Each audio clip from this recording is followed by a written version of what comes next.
அனைத்து ஆசிரியர்களுக்கும் மாணவர்களுக்கும் மெக்கானிக்கல் கல்வியியல் ஊடகத்தின் சப்ஸ்கிரைபர்களுக்கும் என்னுடைய அன்பான வணக்கங்கள். இன்றைக்கி நம்ம பார்க்க போகிற டாபிக் வந்து differential manometer and micro manometer அப்படிங்கிறத பார்க்க போகிறோம். இது நாள் வரைக்கும் நம்ம பீசோமீட்டர் அண்டு மேனோமீட்டருங்கிறத சிம்பிளான ஒரு ப்ரெஷர் மெஷரிங் இன்ஸ்ட்ருமெண்ட்டை பார்த்தோம். இப்போ பார்க்க போகிறது கொஞ்சம் பெருசாக உள்ளது டிஃப்ரென்ஷியல் மேனோமீட்டர் அப்படிங்கிறத பார்க்க போகிறோம். அது நம்மளுடைய 10வது காணொளி. நான் உங்கள் ராஜ்மோகன் சார், அரசினர் பல வகை தொழில்நுட்ப கல்லூரி வழங்கில் பணியாற்றி வருகிறேன். இப்போ இது ஏற்கனவே நம்ம பார்த்தது தான் manometer and mechanical pressure gauge, இதை தான் பார்த்துட்ருக்கோம். இதில் இன்னும் மேனோமீட்டர்ஸ் நடத்திக்கிட்டு இருக்கோம். அடுத்தது மெக்கானிக்கல் ப்ரெஷர் கேஜ் வருவோம். இதில் 5 வகையான மேனோமீட்டர்ஸ் இருக்குது. ஒன்று வந்து piezometer, simple tube manometer, differential manometer, inverted tube manometer, micro manometer இது இருக்குது. இப்போ இதில் இன்றைக்கி நம்ம பார்க்க போகிறது இங்கே இருக்கக்கூடிய இந்த மேனோமீட்டர் தான் பார்க்க போகிறோம். இதுதான் டிஃபரன்ஷியல் மேனோமீட்டர்னு சொல்லுவாங்க. டிஃபரன்ஷியல்னால் என்ன அர்த்தம்னா 2 டிஃப்ரெண்ட் லிக்விட்ஸ் அதுக்கு நடுவில் உள்ள ப்ரெஷரை மெஷர் பண்ணலாம். அதாவது ப்ரெஷர் ஏ, ப்ரெஷர் பி அப்படின்னு 2 பாயிண்ட்டுக்கு நடுவில் எவ்வளோ ப்ரெஷர் இருக்குது அப்படிங்கிறத பார்க்க போகிறோம். இதில் இன்றைக்கி differential manometer, inverted tube, micro manometer இதை பார்க்க போகிறோம். இப்போ முதல்ல வந்து டிஃபரன்ஷியல் மேனோமீட்டர் அது என்னென்னு நம்ம தெரிஞ்சுக்கணும்.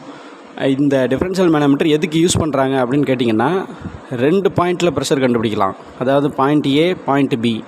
அது சேம் ஃப்ளூயிடாக இருந்தாலும் சரி, டிஃப்ரெண்ட் ஃப்ளூயிடாக இருந்தாலும் சரி, 2 டிஃப்ரெண்ட் ஃப்ளூயிடுக்கு நடுவுலையும் பார்க்கலாம், ஒரே ஃப்ளூயிடுக்கு நடுவுலையும் பார்க்கலாம். அதை தான் இப்போ நம்ம இந்த படத்தில் பார்க்குறோம். முதல்ல உள்ளது வந்து 2 டிஃப்ரெண்ட் லிக்விடு, 2 வித்தியாசமான லிக்விடு அட் 2 டிஃப்ரெண்ட் லெவல். அதாவது ஒரு ஃப்ளூயிட் மேலேயும் ஒரு ஃப்ளூயிட் கீழேயும் லெவல்ஸ் மாறி மாறி இருக்கும். இந்த கான்செப்ட் ஃபஸ்ட்டு வருது. ரெண்டாவது கான்செப்ட் வந்து 1 லிக்விட் அட் சேம் லெவல். ஒரே லிக்விட் தான், லெவலும் ஒன்று தான், ஆனால் 2 பாயிண்டில் பார்க்குறோம். புரியுதுங்களா இல்லையா? இதுதான் இப்போ இந்த கான்செப்ட் தான் நம்ம ஃப்ளூயிட் மெக்கானிக்ஸ் லேபில் பார்த்துருப்போம்.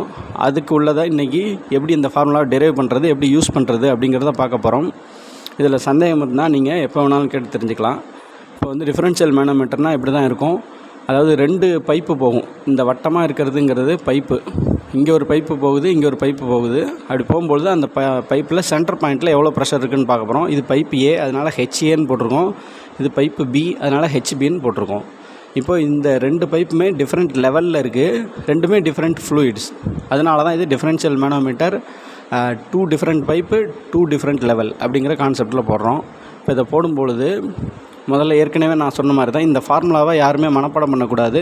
இதை ஈஸியாக டெரைவ் பண்ண முடியும். எப்படி டெரைவ் பண்ணுறதுன்னா, இந்த மேனோமீட்டர் 2ஆக பிரிக்கணும். நடுவில் இந்த ஒரு கோடை போட்டு 2ஆக பிரிச்சிங்கன்னா இந்த பக்கம் இருக்கிறது லெஃப்ட் சைடு, இந்த பக்கம் இருக்கிறது ரைட் சைடு. இப்போது லெஃப்ட் சைடில் உள்ளதெல்லாம் ஒரு பக்கம் எழுதணும், ரைட் சைடில் உள்ள ஈக்குவேஷன்ஸ் ஒரு பக்கம் எழுதணும். இப்போ இங்கே பார்த்தீங்கன்னா லெஃப்ட் சைடில் உங்களுக்கு ஹெச்ஏன்னு இருக்குது, அதனால் இங்கே ஹெச்ஏ போட்டிருங்க. ப்ளஸ் H1 தான் இருக்குது இங்கே.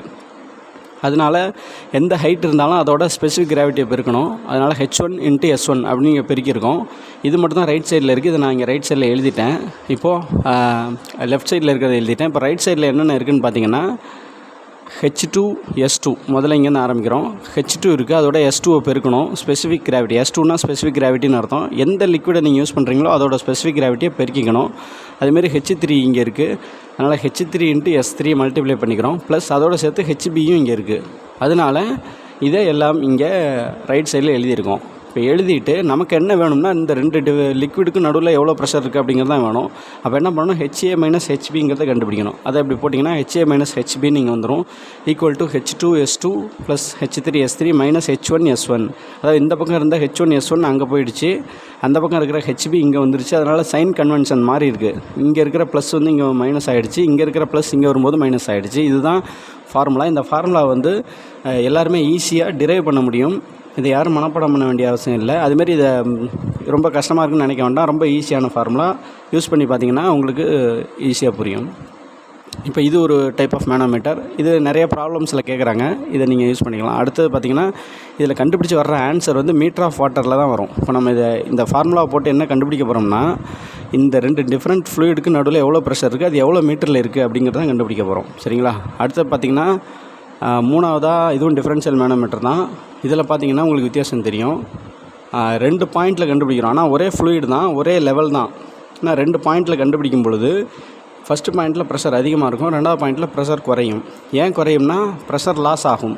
புரியுதுங்களா? இந்த பாயிண்டில் ப்ரெஷர் அதிகமாக இருக்கும், அது போக போக என்ன ஆகிடும், லாஸ் ஆகிடும். அதனால் இந்த பாயிண்டில் ப்ரெஷர் குறைஞ்சிருக்கு. அது எப்படி ப்ரெஷர் குறைஞ்சிருக்கு அப்படின்னு கண்டுபிடிக்கணும்னா, இப்போ இந்த இடத்துல பார்த்தீங்கன்னா H1 ஹைட் அதிகமாக இருக்குது, இப்போ ஹைட் அதிகமாக இருக்குன்னா ப்ரெஷர் அதிகமாக இருக்குதுன்னு அர்த்தம். இந்த இடத்துல ஹைட் குறைஞ்சிருச்சு, அதனால் ப்ரெஷர் குறைவாக இருக்குது அப்படின்னு அர்த்தம். இது வந்து கேஜிங் லிக்விட் தான், அதனால் இது டிஃப்ரென்ஸை மட்டும்தான் காட்டும். சரிங்களா? இப்போ ஹெச்ஏ ஹெச்பி இந்த 2 பாயிண்டில் எவ்வளோ ப்ரெஷர் இருக்குது அப்படிங்கிறத கண்டுபிடிக்கிறோம். வழக்கம் போல் நடுவில் ஒரு கோடு போட்டுக்கணும். கோடு போட்டுட்டு 2ஆக பிரிச்சுக்கணும். இப்போ உங்களுக்கு வந்து லெஃப்ட் சைடில் என்னென்ன இருக்குன்னா ஹெச்ஏ இருக்குது, அதோட H1 இருக்குது. அதனால் ஹெச்ஏ ப்ளஸ் H1S1. H1 இருந்துச்சுன்னா அதோட ஸ்பெசிஃபிக் கிராவிட்டியை மல்டிப்ளை பண்ணணும். அதனால் H1S1 போட்டிருக்கோம் ஈக்குவல் டு H2S2. இந்த பக்கம் என்ன இருக்குதுன்னு பார்த்தீங்கன்னா H2 இருக்குது, H3யும் இருக்குது. அப்போ ரெண்டுத்தோடையும் அதோட ஸ்பெசிஃபிக் கிராவிட்டியை மல்டிப்ளை பண்ணணும். அப்போ H2 × S2, H3 × S1. S1 கிடையாது, S3 போடணும். ஃபார்முலாவில் தப்பாக இருக்குது, மாற்றிக்கிங்க. அதுமாரி ப்ளஸ் ஹெச்பி, இந்த பக்கம் ஹெச்பி இருக்குது. அது அப்படியே இங்கே கொண்டு வரும்பொழுது ப்ளஸ்ஸை ஹெச்பியை வந்து இந்த பக்கம் கொண்டு வரும்போது மைனஸ் ஆகிடுது. இந்த பக்கம் இருக்கிற H1 இங்கே வரும்போது மைனஸ் ஆகிடுது. சரிங்களா? இப்போ பார்த்தீங்கன்னா HA minus HB is equal to H2S2 plus H3S3 வரணும் மைனஸ் H1S1. சரிங்களா? இப்போ இது எப்படி டெரைவ் பண்ணுறதுன்னா, இப்போ H1 இங்கே பார்த்தீங்கன்னா இந்த H1 is equal to H2 H3 ரெண்டு ஹைட்டையும் கூட்டினா தான் இந்த H1 வரும். அதனால் இந்த ஃபார்முலாவை இப்படி எடுத்துக்கிறோம். இது ஈக்குவல். அப்போ அதை வந்து இதில் சப்ஸ்டியூட் பண்ணும்போது என்ன கிடைக்கிதுன்னா H1க்கு பதிலாக H2 H3ன்னு நம்ம போட போகிறோம். அப்போ இங்கே வந்து சப்ஸ்டியூட் பண்ணியிருக்கிறேன். H1 எங்கே இருக்குன்னா இங்கே இருக்குது. அப்போ அதுக்கு பதிலாக H2 H3 அப்படிங்கிறத போட போகிறோம். இங்கே H2 H3 இங்கே போட்டாச்சு. போட்ட பிறகு இது ரெண்டுமே கேன்சல் ஆகிடும். சேமாக இருக்கிறதுனால ப்ளஸ் மைனஸாக இருக்கிறதுனால இது கேன்சல் ஆகிடும். கேன்சல் ஆன பிறகு இங்கே பார்த்திங்கன்னா HA minus HB equal to H2S2 minus H2S1 அப்படின்னு வருது. இதில் பார்த்திங்கன்னா இந்த H2 காமனாக இருக்குது, அதை நம்ம காமனாக வெளியில் எடுத்துடலாம். எடுத்துகிட்டா இதுதான் ஆன்சர். இங்கே சிம்பிளிஃபை பண்ணி HA minus HB equal to H2 × S2 minus S1 அப்படிங்கிற ஃபார்முலா வரும். இதை கால்குலேட் பண்ணி பார்த்திங்கன்னா மீட்டர் ஆஃப் வாட்டரில் கிடைக்கும். எவ்வளோ ஹைட் இருக்குது அப்படிங்கிறத நம்ம கண்டுபிடிக்க போகிறோம். இதில் இத்தனை மீட்டர்னு வரும். அதை யூஸ் பண்ணி நம்ம ப்ரெஷர் ஈஸியாக கண்டுபிடிச்சிடலாம். இதில் இதை வந்து S1ன்னு சொல்லியிருந்தேன். அது எப்படி சார் S1 நீங்கள் போட முடியும் அப்படின்னு கேட்டிங்கன்னா, இங்கே இருக்கிற இதே லிக்விட் தான் இங்கேயும் இருக்குது. அதனால் அதை S3ன்னு நம்ம போட முடியாது. அதனால தான் அதில் S1 கொடுத்துருக்கு. சரிங்களா? இப்போ இது எல்லாமே ஒரே லிக்விட் தான். அதனால் இங்கேயும் S1 is equal to S3. அதனால தான் இந்த இடத்துல இந்த ஃபார்முலா மாதிரி இருக்குது. அதை பார்த்துக்குங்க. அடுத்தது பார்த்திங்கன்னா இன்வெர்டட் டியூப் மேனோமீட்டர். இப்போ இன்வெர்டட் டியூப் மேனோமீட்டர்னால் இது வந்து ஒரு நெகட்டிவ் ப்ரெஷரை மட்டும்தான் மெஷர் பண்ணும். சரிங்களா? நெகட்டிவ் ப்ரெஷர் மெஷர் பண்ணுறதுக்காக மட்டும்தான் இது. ஏன்னா இன்வெர்டட் டியூப்னு வச்சிங்கன்னா லிக்விட் வந்து மேலே போடணும். கேஜிங் லிக்விட் அப்படிங்கிறது மேலே இருக்கும். மேலே இருந்துச்சுன்னா அந்த லிக்விட் நிற்காது, கீழே கிராவிட்டி மூலமாக அது ஊற்றிடும், கீழே வந்துடும். அதனால் இந்த லிக்விடில் கேஜிங் லிக்விட்னு ஒன்று போடவே மாட்டாங்க. அதுக்கு பதிலாக என்ன இருக்கும்னா ஏர் மட்டும் அந்த இடத்துல இருக்கும். ஏன்னா ஏர் தான் வந்து வேக்யூம் போய் ஆக்குப்பை பண்ணிவிடும். எந்த இடத்துல வந்து வெற்றிடம் இருக்கோ அந்த இடத்துல ஏர் போய் பிடிச்சிக்கும். அதனால் இந்த இடத்துல ஏர் இருக்கிறதா அர்த்தம். இப்போ இந்த ஏர் தான் நமக்கு லெவலை காட்டும். H1 H2 H3 வந்து பிரித்து காட்டுறது வந்து இந்த ஏர் தான், நடுவில் இருக்கிற ஏர் தான். இங்கே எதுவும் கேஜிங் லிக்விட் நம்ம யூஸ் பண்ண முடியாது. ஏன் யூஸ் பண்ண முடியாதுன்னா அந்த லிக்விட் கீழே ஊற்றிடும். புரியுதுங்களா? அதனால் இந்த இடத்துல இருக்கிறது ஏர் தான். அப்போ இது நெகட்டிவ் ப்ரெஷரை மட்டும்தான் மெஷர் பண்ணும். சரிங்களா? நெகட்டிவ் ப்ரெஷரை மெஷர் பண்ணுறதுக்கு தான் இந்த இன்வெர்டட் டியூப் மேனோமீட்டர் யூஸ் பண்ணுறோம். இப்போ இங்கே பார்த்திங்கன்னா HA இதே மாதிரி ரைட் சைடில் என்ன இருக்குது, லெஃப்ட் சைடில் என்ன இருக்குதுன்னு நம்ம ஈக்குவேட் பண்ணி பார்த்தோம்னா ரைட் சைடில் HA இருக்குது, அதுமாரி H1 இருக்குது. இதில் போடுற எல்லாத்தையுமே மைனஸில் தான் போட போகிறோம். ஏன்னா ஆப்போசிட் டைரெக்ஷனில் வாட்டர் வந்து மூவ் ஆகுது. அதில் பார்த்திங்கன்னா H1ங்கிறது H1S1 இது மைனஸ் ஆப்போசிட் டைரெக்ஷனில் போகிறதுனால, அதேமாதிரி H2 H3 எல்லாமே மைனஸ் தான். அதை போட்டு S2 S3 பெருக்கிக்கணும். பெருக்கிட்டு அடுத்து HB இங்கே இருக்குது, ரெண்டுத்தையும் எழுதிக்கிட்டோம். இப்போ ஆனால் நமக்கு தேவை HA மைனஸ் HB வேணும். அதனால் அதை டைரெக்ஷன் அந்த டைரெக்ஷனில் கொண்டு போனோம்னா இது மாதிரி ஒரு ஃபைனலாக ஒரு ஈக்குவேஷன் உங்களுக்கு கிடைக்கும். இந்த ஈக்குவேஷனை யூஸ் பண்ணி நம்ம வந்து நெகட்டிவ் ப்ரெஷர்ஸை மெஷர் பண்ண முடியும். அதாவது 2 டிஃப்ரெண்ட் லிக்விட்ஸோட நெகட்டிவ் ப்ரெஷர்ஸை மெஷர் பண்ணலாம். இன் மீட்டர் ஆஃப் வாட்டரில் கிடைக்கும். அது அடுத்தது பார்த்திங்கன்னா மைக்ரோ மேனோமீட்டர். இது ஒரு முக்கியமான மேனோமீட்டர். மைக்ரோனா என்ன அர்த்தம்னா ரொம்ப ஸ்மால் வேரியேஷனை கூட மெஷர் பண்ண முடியும். மைக்ரோனா சின்ன அளவில் ப்ரெஷர் வேரியேஷன், ப்ரெஷரில் வந்து மாற்றம் ஏற்பட்டால் கூட அதை அளக்கிறதுக்கான ஒரு டிவைஸ் தான் இந்த மைக்ரோ மேனோமீட்டர். இது வந்து எப்படி இருக்கும்னா இந்த படத்தில் இருக்கிற மாதிரி தான் இருக்கும். ஒரு பைப் இங்கேருந்து போகும். அதேமாதிரி இங்கே பார்த்திங்கன்னா ஒரு பேசின் ஒன்று வச்சுருப்பாங்க. மற்ற மேனோமீட்டர்லாம் இது இருக்காது. ஒரு பேசின் வச்சுட்டு அதிலேருந்து தான் மெர்க்குரி ஃபில் பண்ணியிருப்பாங்க. ஃபில் பண்ணி அது இங்கே நமக்கு ஹைட்டை காட்டும். சரிங்களா? இது வந்து H1, இது H2. இப்போ பார்த்திங்கன்னா இங்கே லிக்விட் இருக்குது. இது எதுக்காக யூஸ் பண்ணுறோம் அப்படின்னா இப்போ ஏற்கனவே நம்ம பார்த்த பீசோமீட்டர் மேனோமீட்டர்லாம் பார்த்திங்கன்னா ஸ்மால் வேரியேஷன், சின்னதாக ஒரு ப்ரெஷரில் மாற்றம் ஏற்பட்டால் கூட அதை நம்ம கண்டுபிடிக்க முடியாது, அதில் தெரியாது உங்களுக்கு. அது ஏன்னா மெர்க்குரி வந்து கனமாக இருக்கிறதுனால உங்களுக்கு அதை வந்து அவ்வளோ சீக்கிரம் நமக்கு பார்க்க முடியாது நம்மளால். ஆனால் இந்த மைக்ரோ மேனோமீட்டரில் சின்னதாக வேரியேஷன் இருந்தால் கூட அதை நம்ம மெஷர் பண்ண முடியும். எப்படி பண்ண முடியும்னா, இந்த பேசின்னு பார்த்திங்கன்னா அதில் பேசினோட ஏரியா பெருசாகிடுச்சு. அப்போ பெருசாகும் பொழுது வாட்டரில் ஏதாவது ஒரு சின்னதாக வேரியேஷன் இருந்துச்சுன்னா அது இந்த இடத்துல இருக்கிற ப்ரெஷர் வந்து எல்லா இடத்துக்கும் கடத்தப்படும். அப்போ கடத்தப்படும் பொழுது இந்த மெர்க்குரியோட லெவல் கொஞ்சம் மாறும்பொழுது இந்த இடத்துல அதை மைக்ரோ லெவலில் கூட நம்ம கண்டுபிடிக்க முடியும். சின்னதாக ப்ரெஷர் மாறி இருக்குது அப்படின்னா அதை கூட இதால் பார்த்து மெஷர் பண்ணி சொல்ல முடியும். சரிங்களா? அதுக்காக உள்ள ஒரு மேனோமீட்டர் தான் இந்த மைக்ரோ மேனோமீட்டர். இதில் சந்தேகம் இருந்தாலும் நீங்கள் எப்போ வேணாலும் கேட்டுக்கலாம். ஏற்கனவே சொல்கிற மாதிரி தான் இதை ரெண்டாக பிரிச்சுக்கணும். ஒன்று வந்து HA, இன்னொன்று H1, அப்புறம் H2, S2 அதெல்லாம் அந்த பக்கம் இருக்கும். ப்ளஸ் அதோட இந்த பேசின் ஏரியாவையும் கூட்டிக்கணும். அப்படி கூட்டினா வர்ற ஃபார்முலா தான் இதுதான் ஃபைனல் ஃபார்முலா.